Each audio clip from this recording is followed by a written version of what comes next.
This sounds a bit dystopian. Oh my goodness. So I've always considered Trump to be Dictator Lite. Not a full-on dictator, but Dictator Lite, right? Because, for example, when it comes to, anything that someone says that it goes against Trump's narrative, well, he won't have you yeeted, right? He won't have you magically disappear, unless you're Epstein, in that case. But he will, file a lawsuit or something, right? He will try and make your life extremely difficult. He'll try and financially bankrupt you via the power of the White House and, people who bend the knee to him. That's what he will do. When you look at his cabinet is not full of diverse opinions, diverse thoughts, and experts. That's not what it's filled of. It's filled of loyalty, loyalists. That's what it's filled of. It's filled of yes men, where we have an emperor has no clothes on. And that is the problem, okay? That's where I'm saying it's really, a distinction without a difference at this point. And I say that to say this because it's gotten really egregious recently. And what he currently wants to do is do a review of the Smithsonian. Now, we're all aware of the Smithsonian. I personally visited the Smithsonian, a great place, a lot of great, Black American history there. And he wants to review the texts, the exhibitions, the social media posts. In Washington, the White House is ordering a review of the Smithsonian Museum and exhibitions. They say their goal is to align the content in those exhibits with President Trump's interpretation of American history. What? Now, if that doesn't scream fascist dictator to you, I don't know what to tell you. The problem with that is that he has a very limited scope of history. Trump came and ran on as far as a very much white nationalist talking point of, hey, we've got to stop, the anti-white racism going on here. And everything that he has done, whether it's reparations to white people. Explicit unlawful discrimination under the guise of equity will not only have their endowments taxed, but through budget reconciliation, I will advance a measure to have them fined up to the entire amount of their endowment. A portion of the seized funds will then be used as restitution for victims of these illegal and unjust policies that hurt our country so badly. Whether it's, we saw what happened when it came to DEI, when they say, hey, we don't want any DEI in the federal government. Who got negatively impacted by that by far? Black Americans. We saw how they removed the Tuskegee Airmen. They removed them. They have associated DEI with black people. So can you imagine what the museum is going to look like in accordance with his interpretation of history? The examination will look at all public-facing content such as social media, exhibition text, and educational materials. Where he'll probably water down where we saw this in Texas, where they said, black people weren't slaves, they were immigrants, that they immigrated over here. That's the type of flowery, ahistorical language that we are dealing with. Is being done to, quote, assess tone, historical framing, and alignment with American ideals. I never truly believed when people were saying, well, Lucas, this isn't history, this is his story. I was like, okay, that's some hotep, cuckoo for Cocoa Puff stuff, right? I never believed words like, Lucas, you have to understand that the victors, are the ones that write the history. And I will say, this is starting to make those people look very, very sane and very, very credible. He's out of line, but he's right.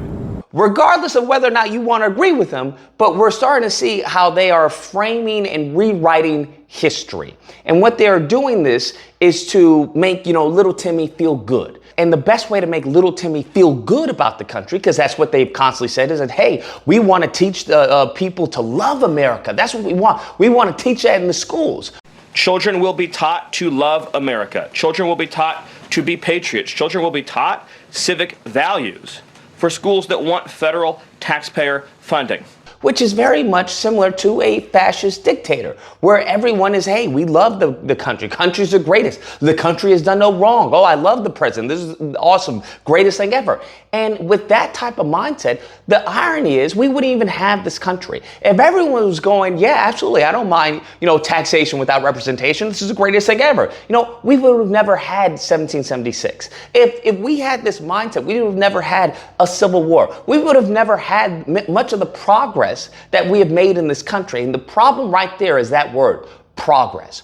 what many of these people, this lineage of evil, these white ignorants believe is that is not progress, is that we have in fact regressed. And every type of law, every type of policy, every type of regulation is looking to push us back to the golden years, as they would say. Those are the years where you were a slave, or where you couldn't go to that diner because it was whites only. That is the era, that is the mindset for many of this lineage of evil. That's where they want to take the country. The president says the Smithsonian is being influenced by divisive and race-based ideologies that promoted American values as harmful and negative, and is directing the museums to celebrate, quote, American exceptionalism.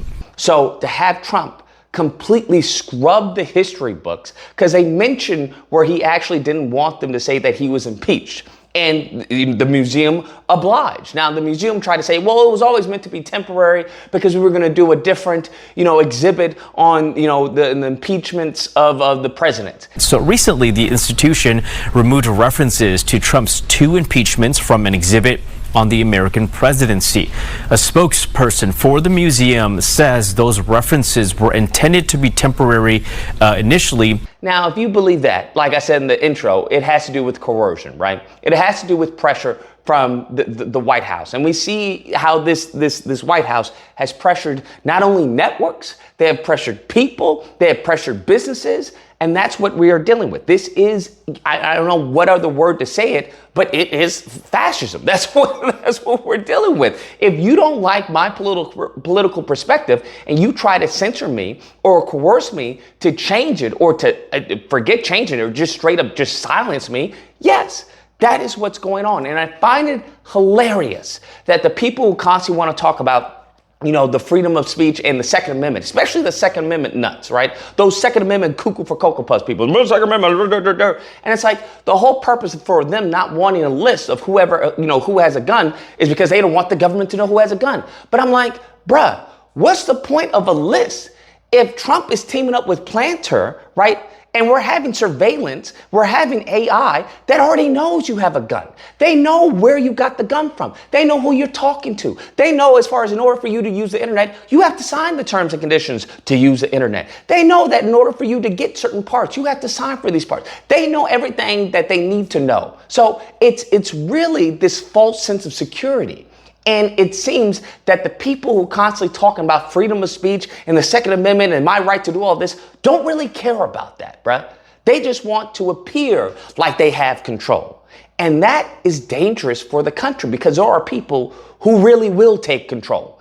If you don't want control of your life as an American citizen, there is someone out there that will take control for you. Because when you truly think about it, when you truly think about American history, the only divisive part of American history is having to deal with Black Americans. That is something they have done everything in their power to erase. And they will erase Black American history if it means making them feel good about themselves. That's what they will do, bruh. And you know it, and I know it. That's what we're gonna have. And so how do you then send your child to the schools? I mean, it goes back, it's sad that we have to quote our ancestors or whatnot, but it goes back to what Malcolm X says, like, how you gonna have, the demons teach your kids? How you gonna have them teach you about you? And, we are seeing this live, where there are going to, the history books are going to get changed in accordance to their interpretation of history. And we've already seen their interpretation of history. We've already seen where people are saying, hey, I don't want to go on an airplane if it's a Black pilot because I think it's a DEI hire. I don't want to do affirmative action because it's racist. We've seen how they have completely mutilated history to fit their narrative, to fit their agenda, and any crimes and any type of evil they have done throughout history, which per capita, they are the #1 violent group of people. #1, this lineage of evil. And what they are attempting to do is sweep that under the rug. Anyways, guys, that's the video. Let me know what you guys think. Whether or not you believe Lucas, he's just looking to get all the liberal propaganda out of the text, okay? To get them out of the museums. It doesn't belong there.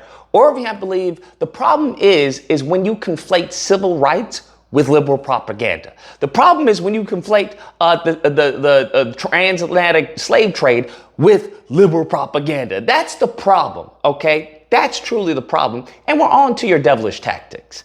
Nevertheless, if you happen to disagree, you know where to find me. Thursday through Saturday, Disagreement Day. You call in, we duke it out.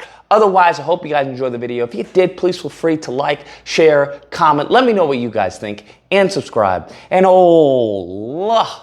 that fun stuff. Till next time, guys, be amazing. They say their goal is to align the content in those exhibits with President Trump's interpretation of American history.